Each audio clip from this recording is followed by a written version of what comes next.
Thank you guys for showing up. I really appreciate you for accepting my invite. So my presentation will be on character development in youth sports. All right, so my name is DeMarcus Terry. I know I've seen you guys before. I'm a senior sports event coordinator here, and also I'm a University of Florida grad student. Sports management is my major. Getting my master's in sports management with a specialization in athlete development. So this course that I'm taking right now is called character development in sports. So this is exactly what I'm trying to, my main focus is on kids from youth, K through 12. So I know you guys have been working with kids through that age range on a daily basis. So I have experience with covering Atlanta Braves, the Capital World Bowl, the NFL Pro Bowl experience, and then also a lot of AAU events, and then Disney sports events, Disney created events.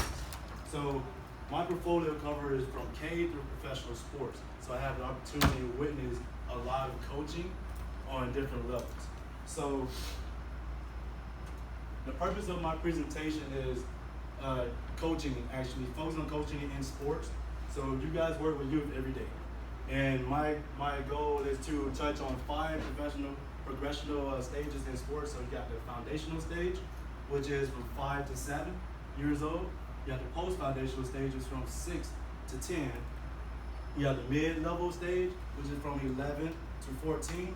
You have the advancing stage from 14 to 16, and the advancing mastery stage from 16 plus. Depending on time constraints, we may not touch on the advancing mastery stage, but that's we'll just get that to late. We're gonna get to that later in the presentation. All right, so touch base on the foundational stage. The 5 to 7 year old kids, basically this is where this is what I call the introduction stage. This is when kids are being introduced to the sport by their parent. Most of them are, so they're walking to a sport blindsided. They don't know exactly what they're like. Let's say you guys deal with soccer. They don't know exactly they would like soccer, but this will pass on from them through their parents, so it's a generational effect. So this is when we actually emphasize the fundamentals and the fun in the sports, because that's the only way we're going to get the kids involved and keep them going. So when we hype the fun and the fundamentals in this stage, this is what creates that interest in their sport. And in your guys' case, it would be soccer. So moving over to the post-foundational stage, this is what I call the learning stage. This is when the kids have put in a year or 2, maybe 3 years, depending on when they start their foundational stage. So when they get here, that's when they're basically trying to develop their skills. They're learning how to develop their motor skills. And so there's skills that the coaches that introduced to them in the foundational stage, they're trying to advance on those. And basically, what the coaches have to emphasize here is your message here with the kids. Yeah, this is a stage where all the kids have a very short attention span. So that's when I say you gotta keep your messages below 30 seconds, because anything beyond 30 seconds, you'll see the kids wandering off, looking elsewhere. Their mind is on something else. They're thinking about fun. And a lot of you guys probably experience this a lot. These kids have a hard time sitting down and staying still, correct? So, that's the reason why I say we have to emphasize keeping our messages very short in this stage. All right, so we're gonna move on to the mid-level stage. So this stage right here is very crucial for you, the coaches, because this is when we notice that a lot of players intend to drop off. This is when most of the players, this is like the middle school range. Most of the players will drop off from their sport and pursue something else. So they will either turn to sports specialization, so they'll focus on one sport, or they'll discontinue from sports in general. So it depends on your effect on them and also the effect from their parents. So this is what I call the identity stage. So that's where they're actually developing who they are as a person, who they are as an athlete. So as they continue to find out who they are, those interests inside them build up as well. And they're trying to see, okay, is this something that I have a future in? Is something I feel like I'm gonna pursue in the future? So we have advancing stage. So this is the stage where most coaches love, because now, since the athletes that weren't as committed, they have dropped off and want to pursue other interests in their life. Now you're dealing with athletes who are more committed, who are more focused, who are goal oriented. So these guys, they listen more. So now you see the attention span go from level 3 on a 10-point scale to a level 6, maybe a 7. So they know exactly what they need and what they want. They're looking for you guys to show them that you're committed, and also show them that you know exactly what they want out of sport, what they need out of their sport in order for them to get to their goal. So some of them may see themselves playing collegiate soccer. Some will even think they're going to go to the pro. So that's where you guys help, and you help develop their skills. So the advanced mastery level, this is a level that I may not touch on, but like I said, this is something that is going to depend on time constraint. So this is when players are they're ready to exit out of high school and they're entering college, and then also if they make it to the professionals. So this is when that coaching is a little more relaxed, a little more specific, I would say, because a lot of these players are already set in their ways, so you cannot change them. So what you can do is help provide that guidance and say, okay, this is how I can help you take your skill from this level to the next level. This is how I can steer you in the right direction and keep you in the right path. So if you guys have any questions along the way, just feel free to ask me. So you have packages on your desk as well. So you can flip through and follow along, but those are more in depth. So if you have any questions about what I'm talking about or anything like that, if you don't feel comfortable asking me, you can search through the package as well and try to find what's going on. So foundational level, here we have the best way to get respect is to show respect and care of others. So you have to actually show that you love your players for them to actually respect you. All right, so exercise number 1, something that you guys can probably do with your athletes. You can encourage your athletes to think about all the sacrifices that their parents or guardians may have made in order to have them engage in their sport. So it's important for them to say thank you as well. So on the car ride to and from practice, and also while you're at practice or at home, just a general thank you will mean a lot. Exercise number 2 will be encourage your athletes to write a handwritten note to their mom or dad or their guardian, expressing their appreciation. So it goes back to exercise number 1. All right, so sportsmanship. We all see this every day. We work at a sports complex, so we have a lot of events that we go through, and we notice that some events are better than others. So in your guys' case, soccer. So you see, you work with different ages. You see that some age groups are better at sportsmanship when it comes to sportsmanship, some it may not. But we have to really emphasize when it is and when it if it's not done the right way. So you have to do it. How do you feel when you won, but you had to cheat to get there? So you want to make sure that they know how to win and do it the right way, because someone is always looking, and they're going to get caught. They're trying to cheat the game. So emphasizing sportsmanship. We do this a lot, and you notice a lot is pre and post game handshake. I noticed that every single sport engages in this, so that is the epistome of sportsmanship. All right, so respect for coaches, opponents, officials, and the rules.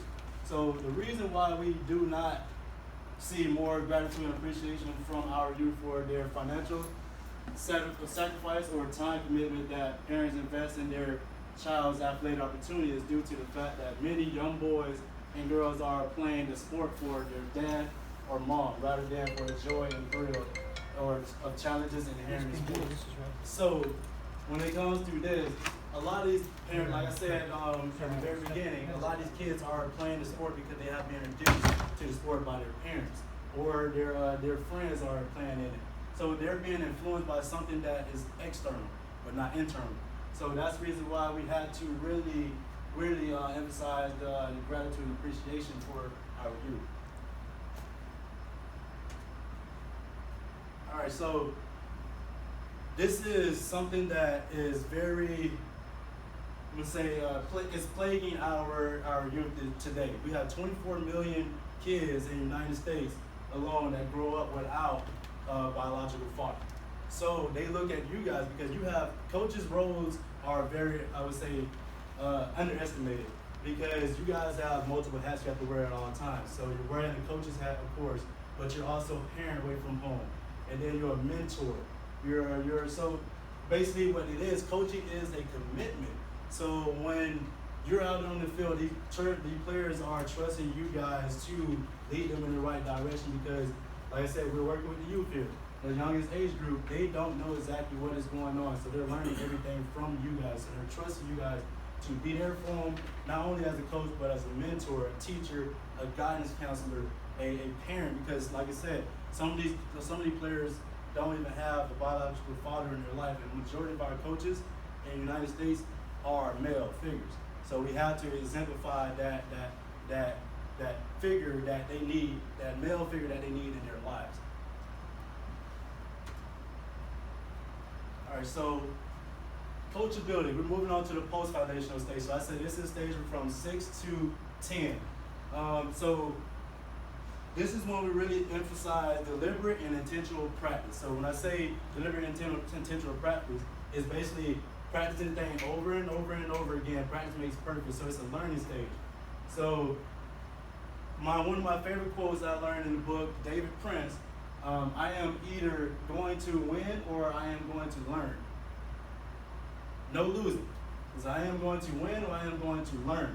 So the thing is, one of my biggest things is I can learn more from losing than winning. So I really don't look at losing as a bad thing. I look at losing as an opportunity to grow.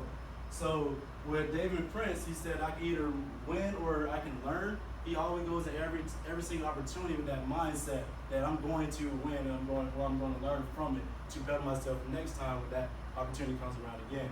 So that's what I'm saying. We have to really reiterate and emphasize this in the minds of our young players these days because it's hard coaching this group. This is 6 to 10 year olds, and this is why I say you have to keep your messages very short, very under 30 seconds is what we prefer.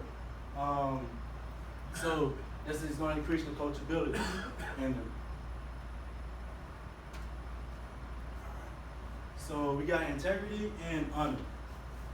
Anyone can be honest, but integrity is being honest when no one is looking. It's between you and God. So what you do, what the players do behind your back is between them and the person who they answer to. So you have every time you step on that field, you have to be honest, or court, wherever the playing grounds may be. So you have to be honest to yourself, because honesty plays into integrity, and integrity plays into honesty. All right, so this is an interactive exercise. So I want you guys to shout out a couple things that makes up teamwork. What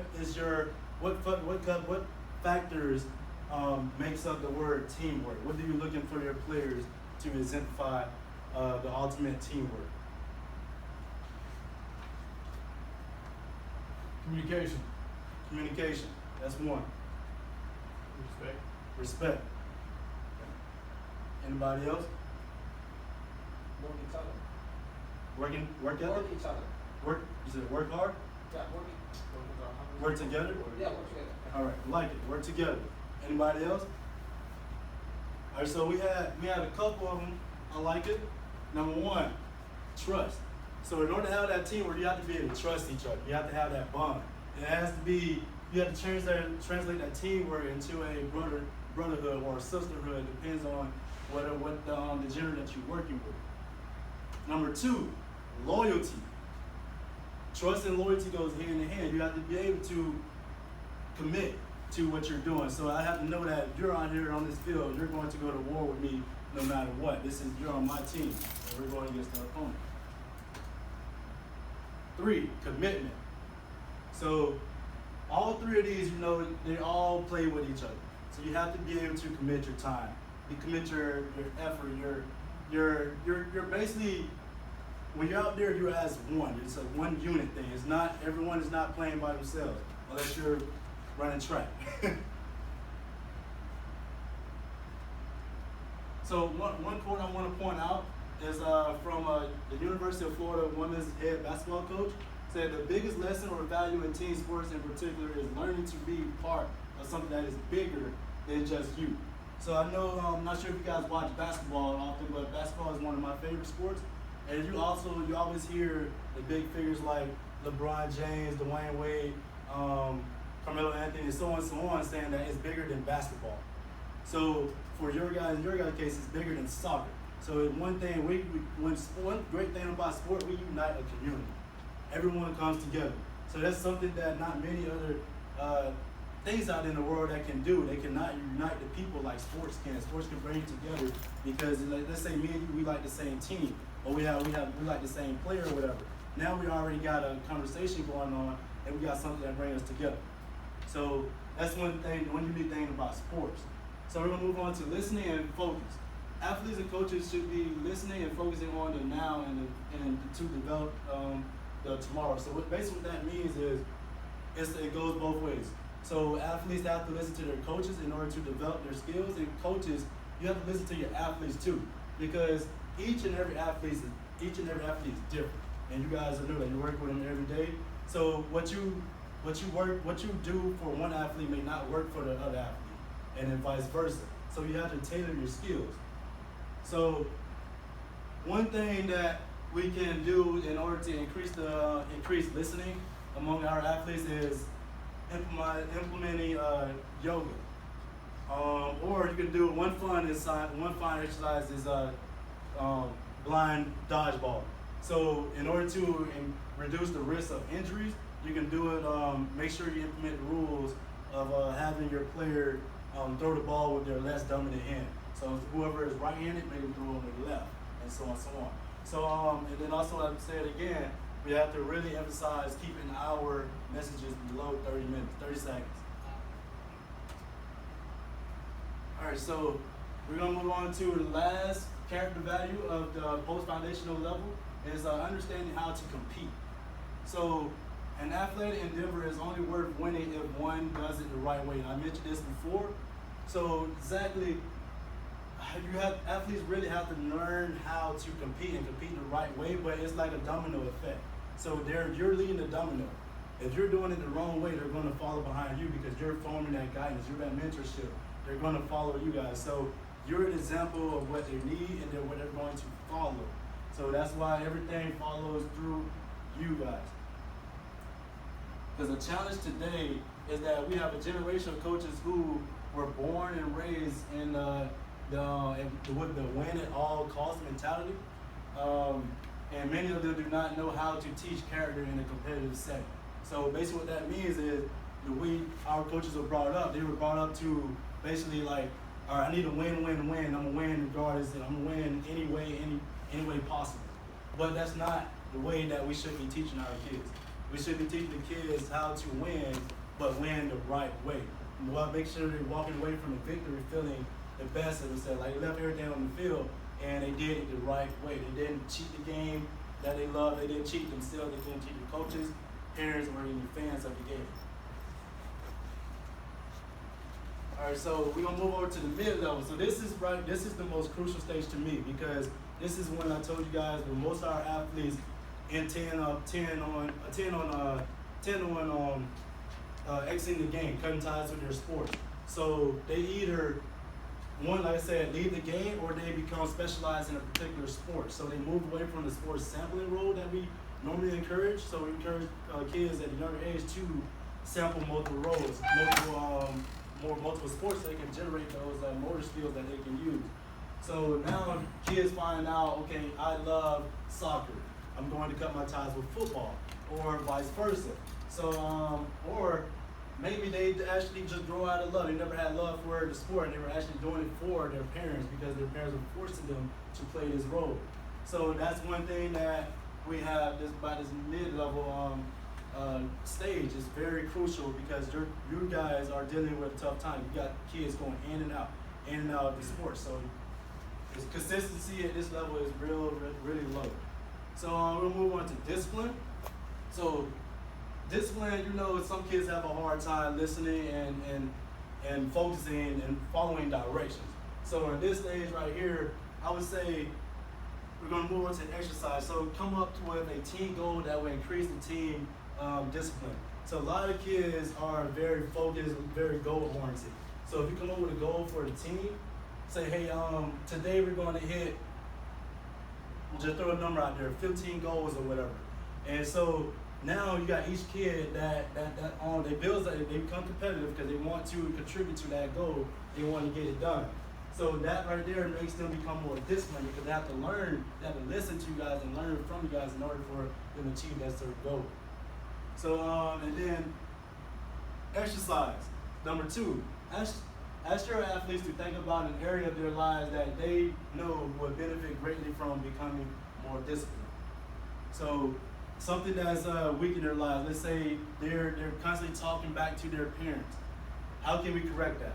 How can you stop them from talking back to their parents and respecting their parents? So that right there plays into discipline.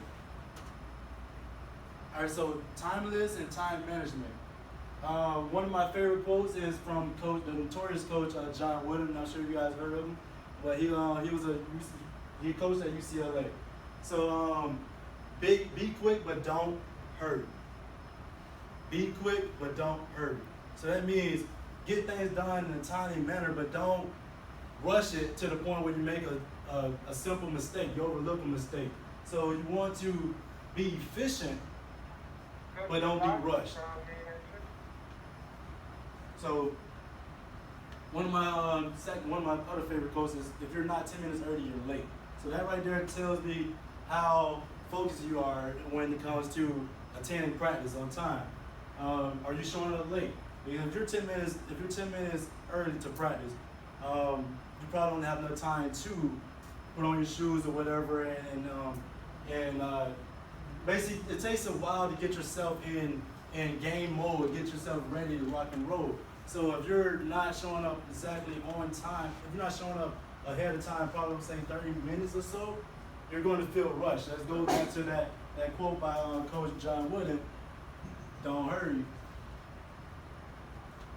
So we're going to move on to humility. Humble yourself or life will do it for you. This is one of my favorite quotes as well. This is actually hangs on my front door. So humble yourself and life will do it for you. My thing about this is, when you're boasting about your victories in life and you're on a high pedestal, you feel like no one can touch you. So when life hits you, it's gonna hit you hard. And so the biggest win an athlete can ever endeavor is a loss. And that goes back to what I said a couple minutes ago about what you can learn way more from losing, because losing actually plays into the growth of your development. So the most important approach to this model is to model the behavior of a coach and a parent. So that's why I say you guys have to exemplify that example, that role that you want your athletes to follow. All right, so work ethic. This goes back to your comment, work ethic. So this is something that a lot of athletes who are gifted in sport feel like they don't have to work hard because they're blessed with that talent. They have to work hard enough. So one thing about one of the greatest athletes in the world is Michael Jordan. Everybody know about Michael Jordan's story. He got cut. He got cut by his high school coach, so he didn't make the team. But Michael Jordan kept going. He kept practicing on his own, and then making the team, and then ended up getting a college scholarship going to North Carolina, and now became one of the greatest athletes that we know that played the game of basketball. So that's what one exercise that I would love for you guys to take home would be: give each of your players a note card and have each of them write down their favorite athlete's name, and then have them Google their athlete to do some research on this individual, and have them find out the secret to their athlete's success. So no one became successful overnight. It had to take work. It had to take deliberate and intentional practice, what I mentioned before, in order to reach their ultimate success in life. So the mid-level is leadership. Leadership is the next character value. So to become a leader, you must learn how to follow first. And that's one thing that a lot of our athletes end up ignoring, because everyone wants to have their leadership role, but they never follow. So they don't know how to do the things right. your thing the right way. So that's why I have you guys. You have to really reiterate the importance of each of your players learn how to follow first before they become a leader, because you learn how to follow, you develop those life skills in order to become a great leader. So one exercise I'd like for you guys to take home as well is to encourage your athletes to coaches, come up with your own top 10 qualities of a good team captain. And now ask your athletes what makes up a true team captain. So and see if those characters match. If not, let them know exactly what it takes. Ask players if they are willing to make the sacrifice and stand up for the high standards and principles that you demand. So what's on your list, hopefully it matches what's on the players list. If not, let's see how we can, get the players to exemplify what you look for as in a team captain. So the last character value of the mid-level stage is confidence versus cockiness. So like I said, it goes back to being humble. So confidence is I know that I can do it because I put the work ethic into it. So I know that I can go out there and give it my all. Cockiness is basically I'm going to basically showcase my skills after the play. So when let's say I'm gonna use football because I'm a football focused guy. So let's say if I hit you or if I score on you and then I'm showboating after the plays and on you, I'm showboating after my big play and I'm pointing directly at you. That's cockiness right there. So I like to call confidence pre-play, pre-workout or pre-practice, and I like to call cockiness post-workout, post-practice or post-game, because it's post-behavior. What you do after a certain victory it determines whether you're cocky or confident. All right, so the advancing stage, sacrifice. So in this stage right here, this is basically when, like I said, a lot of kids you're working with more focused athletes. So now they're becoming more focused, more goal-oriented. They have to understand the price of sacrifice. So I want to share one personal story with you. Sacrifice. My dad. My dad was one of the top college athletes in the state of Florida. He played offensive tackle. I'm sorry. So he got drafted. He got an offer of scholarship by University of Georgia. So University of Georgia came to my house and everything my dad's house at that time. Came to my dad's house and everything and sat in his living room. And he wanted him to. The only thing he had to do was sign his signature on the scholarship. He had a full-ride scholarship. Dilemma number one. My dad just found out a couple of months before that his girlfriend, who was my mom, was pregnant. So, and that was with me. So my dad, before he got his opportunity to be a college athlete at one of the greatest universities, University of Georgia, to handle his fatherhood responsibilities. So that's one thing that he really stressed about me, is taking those sacrifices in life and understanding what's more important at that time. So that's the reason why that we have to really push our athletes to do the right thing and understand that in life, sacrifice, you're gonna have to take sacrifices. So some kids will have to take sacrifices at earlier stage before others, and some just happen later on in life. But sacrifices is something that will happen, and they have to be ready for it. In sports, it happens quickly, so they have to be on their toes. So handling adversity, toughness and grit. So this is notorious in sports. You you have bad seasons, you have injuries that you encounter. So all of that stuff is facing adversity. Me personally, I have a bad right hamstring. So my hamstring, I pulled it 5 times. So that's my adversity right there. That was my toughest injury, because every time I get out there on that field, I'm constantly thinking about, man, what happens if I pull this hamstring again? So we have to teach our athletes how to overcome big losses, like how to overcome losing seasons, injuries, and things like that, to not only better themselves as an athlete, but better themselves as an individual, personally, because building sports also ties into their personal life and help them develop as a person. So that toughness and that grit, that all can come from sports. And I'm gonna go back to this quote again by David Prince. I am either going to win or I am going to learn. So you're going to have to find out how you can learn in every situation that you encounter, whether it's a loss or whether it's a victory as well. So you can learn from the same thing. So remind your players to never quit in the middle of a season, because that's a huge regret. Like, you quit in the middle of the season, that is something that will carry over into life. So now you're developing that quitting mindset. So when something becomes hard, I can just easily walk away from it. And that's not something that we want to develop in our players. Like, at the end of the season, we get that reevaluation. Okay, do I really want to play this sport next year?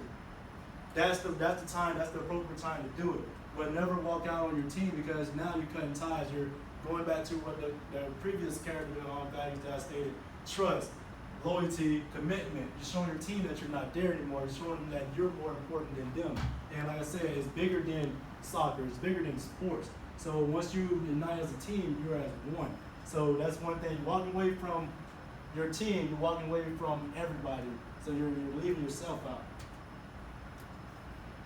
So process oriented. We have to understand that life is a journey. It's a process. It's not a destination. So we also have to reiterate, like I said, never give up mentality. So one thing that I would like for you guys to do in your free time, if you have time, set up like a little one-on-one session with your athlete, preferably the older athletes from the 14 to 16 years old, because they're in high school. Now they're thinking about, what's my next step? What's my next level? Am I going to go to college? And the ones that are thinking about going to college, they need to know how to talk to a college coach. When the college coach comes to sit in your living room, or when you meet with a college coach. So conducting a college coach player interview, just a mock interview with you guys. So draft up some questions that a college coach may ask. So because a lot of things that we have encountered with through my research is a lot of parents are taking the role of speaking for the kids when coaches arrive and want to talk to the kid, to understand them as an athlete, but also understand them as an individual. So when coaches come and they're talking to the parent 90% of the time, they lost interest in that guy or that girl, because they're like, well, this kid cannot speak for himself or herself. I can't give the parent a scholarship as well, so I want to make sure I can trust this kid to show up to practice on time. Can I trust the kid to show up to class on time? Can I trust this kid to turn in his assignments on time or her assignments on time? So that's the thing about conducting these interviews. You have to build that confidence up in your kids so they can actually know how to talk to coaches when they arrive. It's really going to stand out, because coaches will not waste their time with a kid that cannot communicate for himself but relies on his parents or her parents. Body language, I'm gonna briefly touch on this one. I can tell who you are as a person by the way you carry yourself. And what I mean about that is, if you show up to the line, let's say I'm gonna use football again, because I was defensive. I played offensive, and I played on the offense side and the defense side. But on the defense side, I was a cornerback. So when I was lined up in front of a wide receiver, I can tell if this wide receiver was a freshman compared to a senior by the way that he approached the line. So, and I can also tell that whether this person is tired or not. If this person is tired, he give me his body language like I'm bent over like this, or like, he's walking slow back to the huddle or whatever, then I know that, okay, I have to jump on him. So we have to teach our players how to reserve their energy, how to control their body language and everything, because that right there exemplifies who they are and who they can be, who they can become. So I would say film your athletes just before a penalty kick. See and ask your athletes to criticize and critique themselves. So let your athlete critique themselves, because they will find some things that you'll be very, very surprised of. They're like, okay, now I see I need to do this different. I need to approach this penalty kick differently. I need to walk away from it differently, or I need different technique or whatever. Let them coach themselves and then go behind them and say, okay, you missed this point. This is how we can continue to grow. This is how we continue to enhance your development. All right, so community service and outreach. We have to emphasize, like, going back to the point that this is bigger than our sport. When we have the power to unite a community, we have to get out there in the community and make sure that we're basically paying it forward. So we have a couple organizations that you can have your kids get involved in. You got the Big Brothers Big Sisters. You have the YMCA. You have Boys and Girls Club. You have the Salvation Army. You have nursing homes, homeless shelters. So many organizations that your athletes can partake in. I would say probably once a month. Just show them that they have the ability that somebody had and no longer have, or somebody that the ability that someone wished they had. Because we have a lot of kids that wish they had the ability to go out there and partake, but unfortunately don't have that ability because of many reasons. So we have to let our kids know that this is a gift, but it can't be taken away. So this right here keeps them humble and help them build up confidence as well. So one of my favorite movies, well actually my favorite movie is Pay It Forward. And that's one thing, I'm not sure if you guys are aware of Pay It Forward. You are? No? So I would say, like, it's on Netflix, so that's good. So if you're a Netflix fan, check it out. So it's probably like an hour and a half movie, and it's basically this little kid came up with a brilliant idea to change the lives of the entire nation. Entire nation by just simply doing one favor for someone else, and that favor continues to grow. They call it paying it forward. Alright, so the last character value that I'm going to touch on is honest evaluation. So in this stage right here, like I said, the 14 to 16 years old, they're being told by a lot of people in the community, whether their friends, their family, their coaches, or their teammates, that they cannot go to the next level. They cannot play, they cannot practice and compete on a Division I, Division II, 3, NIA, whatever it is. Our job as coaches is to make sure our athletes are getting the best out of themselves and putting forth their best effort in everything that they do. So one thing that I want to touch base on is from Lou Holtz. You're never as good as everyone tells you when you win, and you're never as bad as they say when you lose. So we are our biggest critics. That's basically what that is saying. We are our biggest critics. So I want you guys to basically like continue to support your athletes and help them with their, find out exactly what are their goals and their dreams and their desires, and see how you can help them get to that point. But also be 100% honest with them and genuine with them, because only 1% of our athletes make it to the professional league. So we have to make sure that they are aware of that. Don't throw all your eggs in one basket thinking that I am going to the professional, going to MLS, and that's my only way. That's my only way. That's my only route. That's the only thing I'm gonna take. No plan B, no plan C, no anything, no fallback plan. Because like I said, injuries can occur. It could be like me with a bad right hamstring. I can go out there and pull it any time. So they have to have a backup plan and know exactly that, okay, this isn't guaranteed. I can use my abilities to get me a college scholarship or get me closer to, get me to the professional sports or professional league. But depending on all of the external factors, my career in sports may not last too long. So they have to look for the life beyond sports, life outside of sports, post-soccer, post-football, and so on, so on. So on, so on. So they can know that they're set up for life as a business professional, whatever degree or level, field of interest that they are pursuing or have some type of interest in. So, guys, that is my presentation. I know that you guys are tight on time, right? You got to be out there at the fields at 4 o'clock? Yeah. Okay, because this is the last stage. Not sure if you guys want me to go over it or not, because like this is the stage where 16 plus. So this is guys and girls that are exiting the high school level and going into the collegiate bound or professional bound, depending on if you're playing NBA or whatever league is. So I'm not sure you guys want to touch on it if you have enough time. I can cut it off. It's up to you guys. I want to make sure because I want to respect your time as well. Yeah, you have time? Okay. So winning and how to win the right way. So I'm basically read this quote to you. Building commitment to ethical conduct in sports and business requires building a culture that aligns individuals and organizations around core values. So all 25 of the core values, 25 of the core values that I have basically been talking about. Basically, this right here is building a commitment, surrounding your organization on those values so you can help develop as a team and as one unit. So be the strongest version of you rather than trying to beat someone else out. So competition is competition. We're going to try to beat our opponent. That's what competition is. But you have to try to be the best person that you can on the inside so that you know when you walk away from that victory, I left it all on the court, but I didn't go out there and malice. I didn't go out there trying to injure someone. I didn't go out there trying to cheat the game that I love or cheat my coaches, my fans, my parents, or whatever. I did it the right way. So exercise number one would be give each of your kids, if this is possible, a small bound journal. Have them write a short reflection after each practice or game about what they have learned for that day.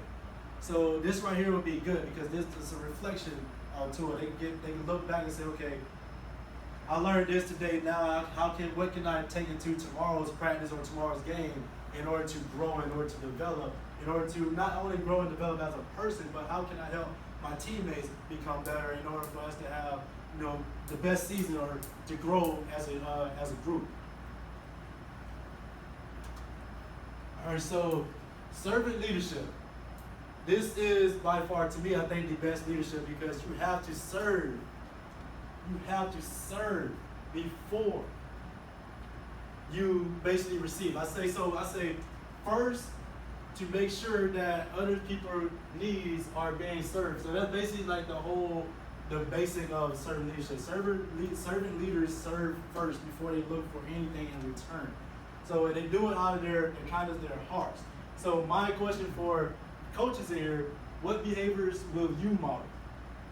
Your behaviors are expressed in your approach to the game, to the craft of coaching, the way you view opponents in the rules, the way you treat players, parents, other coaches, how you treat people generally. So will you have the courage to stand against those who will challenge this approach to leadership? So my thing is, will you stand against those people that say that servant leadership isn't the right way to lead? Because me personally, I feel like I'm going to serve you, and once I serve you, I'm helping you follow along. And once you follow along, knowing that this is the right way to do, now we're building up younger leaders. So those followers become leaders, and they're able to create that domino effect and keep it going. Now there's a whole generation of leaders.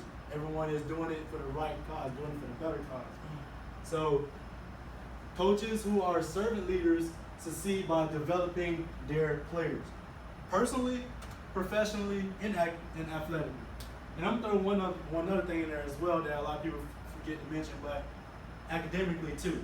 Because without the academics, kids won't be able to pursue a college scholarship and take it to the next level. So that's one area that we have to really emphasize as well. So legacy. This is something that I'm really, really big on. Everything that I do in life is all about legacy. So I carry a bracelet on me right now, and it says legacy on it. And that's something I have with me ever since I was 14 years old. And everything I do, everything that I approach in life is all about how can I build onto my legacy? How can I make sure that once I encounter a way, how would you remember me as an individual? What impact did I have on your life? So this is one right here that I say, leave a legacy. That's something that I always keep on me, and because it means so much to me. And so one of my favorite leaders in society that I try to model, not on the court, I'm not a fan of him on the court, but LeBron James. So LeBron James is to me one of the greatest leaders, and one of the things that he have done I think in 2018, I believe it was, he started the High Plumbing School. So to give kids back in Akron, Ohio, a chance to, actually disadvantaged kids in his area in Akron, Ohio, a chance to basically capture all their dreams. And get a chance to go to school without having to worry about the financial aspect of it. Can their parents afford it? So all the meals are paid for, books are paid for, everything is basically granted. So you have all the resources in front of them. Basically now they have to figure out how I'm gonna apply this stuff to my development, my growth. So one quote I want to leave you guys on is when I am all done, I want to train someone to break all of my records. So me personally, I am the oldest person. I am the oldest out of 4 brothers. And my thing is, I gotta tell my brother right under me, I said, I wouldn't be serving my role as an older brother if I don't want you to be better than me. But I told him that I will not make it easy for you. Because my goal is to make you stronger, make you better, make you tougher. So I'm not going to make the path easier for you, but I want you to become better. I'm going to lay the groundwork, and I'm going to make sure that you have everything that you need in order for you to exceed me in life. So that's the thing. I want someone to break my records. It's family, it's a teamwork. So you guys are coaches. I know y'all have a very strong athletic background. You have a lot of records that you may have broken. Now you're working with younger players that are looking to establish a name for themselves now. They're trusting you guys to teach them the right way to become a great athlete. Whether they want to continue in the college, they want to continue in the professional sports. But they're trusting you guys to lead them and show them the right way. So my thing is, help them pass one legacy on to another. Pass your legacy, give them a piece of your legacy and let them build onto that. So that means like passing knowledge over, So, and then last exercise I want to leave y'all guys on is have each athlete take 5 or 10 minutes of their time at home to write a handwritten letter to a coach, a teacher, or a mentor who has made a positive impact on their life. So everyone, I can literally talk about a lot of people that in my past that helped me get to where I am now and are still continuing to put their fingerprints on my life and help me develop in my future. So I always take time out of my schedule to shoot them an email, a quick text, or hop on a phone call, or even a handwritten note to send in the mail and say, hey, I am so appreciative and so glad that you were a part of my life. So glad that God put you in my life in order to help develop and help pass the knowledge on from one to the next. And so my thing is, it goes back to that pay it forward. I would love for you guys to listen to the movie, watch the movie, and then also there's a book out there too. So if you're big on reading and prefer reading over watching the movie, by all means, read the book as well. But pay it forward is all about building a legacy, something that lives on when you're no longer here. And that's my whole mindset. That's my whole mentality. I want to make sure that when I'm gone, my name lives on forever. And not only my name, but I have something out there that's living on forever, a foundation that you can carry on to help grow and impact other individuals. So that is my presentation, guys. Do you have any questions? All right, I appreciate you guys. I thank you guys so much for attending this presentation. Hopefully, you guys learned a lot about this presentation that since I had basically started this whole course, I've been working on this since January, since this course first started. And I want to pass around a book, guys, that pass around a book, because my presentation came from this book right here. So that book right there is from my professor. My professor basically wrote this book on his own, and he published it. And so all the concepts, all the character values, everything that we have been talking about throughout this entire presentation is in that book. And so that was my entire course, my entire semester right there. So I appreciate you guys. Thank you so much. Thank you.